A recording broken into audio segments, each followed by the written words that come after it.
lot of people wonder, if Deadpool can basically keep coming back forever, why does Wolverine end up getting old?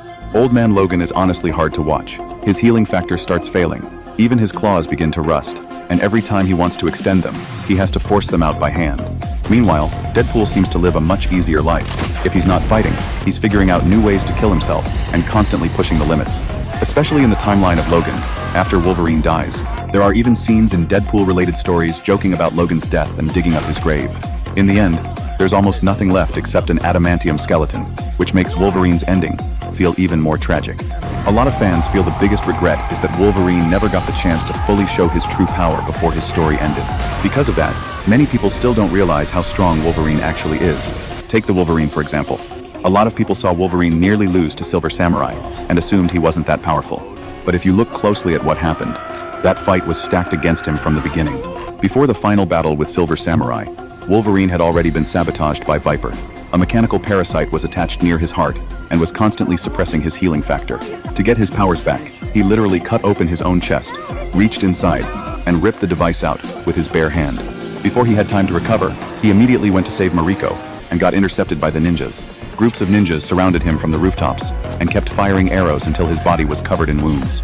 Then the ninja leader pulled out a special poison prepared by Viper and coated the arrows with it. The poison weakened Wolverine even further.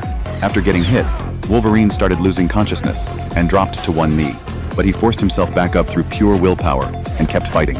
Then he got hit again and again until he finally collapsed. When he woke up, he was strapped into Silver Samurai's machine.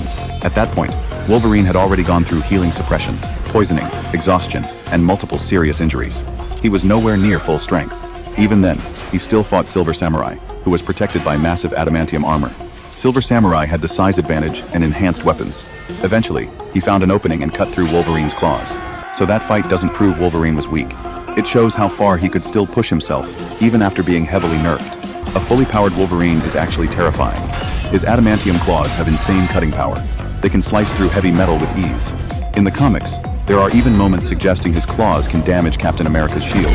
What's even crazier is Wolverine's healing factor. The movies already toned it down compared to the comics, and it was still incredibly powerful. In X-Men: The Last Stand, Wolverine walked through the Phoenix Force while his body was being destroyed and regenerated at the same time. His flesh kept rebuilding while being torn apart, all while he kept moving toward Jean Grey. Most mutants wouldn't survive that level of power for even a moment. A lot of regenerative abilities in Marvel are connected in some way to research based on Wolverine's genes. X-23 is basically a character created using Wolverine's healing ability as the foundation. That's why a lot of fans still consider Wolverine's healing factor one of the strongest in Marvel. And that's exactly why Logan hits so hard. Years of damage and the effects shown in that world caused his healing factor to keep getting weaker. The body that once seemed unstoppable finally started breaking down. His claws rusted. Even extending them became painful. The Wolverine who used to charge into every fight in the end couldn't defeat time itself. And that's probably why so many fans still can't let him go.